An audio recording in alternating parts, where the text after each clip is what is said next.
Lime, sigurado ka ba dito ikaw ang pinakamapapahamak?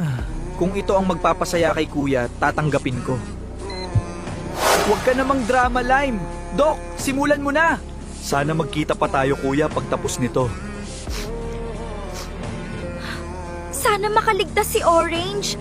Kahit si Orange lang po, okay na yun. Sobrang kabadun ako. Nakakalakad na ako mag-isa sa wakas, Doc! Alis na ko! Yahoo! Paano si Lime? Wala pang sign na stable na siya. Eto pala pakiramdam ng malaya at walang mabahong katabi!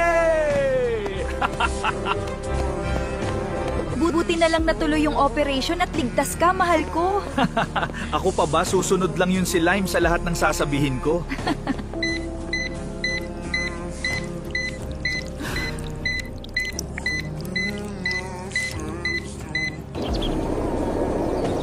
Magsasama na tayo, Strobella. Wala nang asungot sa balikat ko. Magagawa na natin lahat.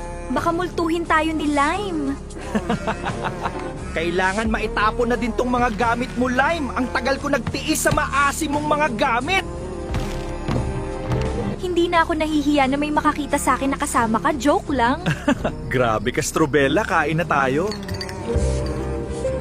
Isang linggo na ang nakalipas pero wala pa ring sign ng consciousness sa'yo, Lime. Awang-awa ako sa ginawa nila sa'yo.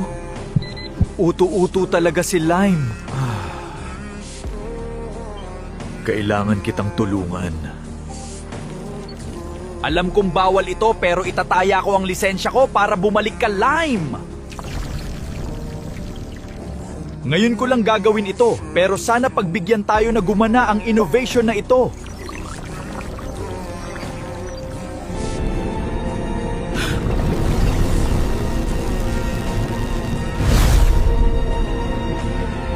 Narinig ko lahat at hindi ako papayag na hindi ako makakaganti sa inyo!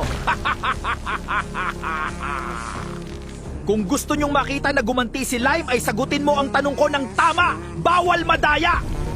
Anong nung kulay ng mga gamit ni Lime na itinapon ni Kuya? Orange niya! Sagot na dali!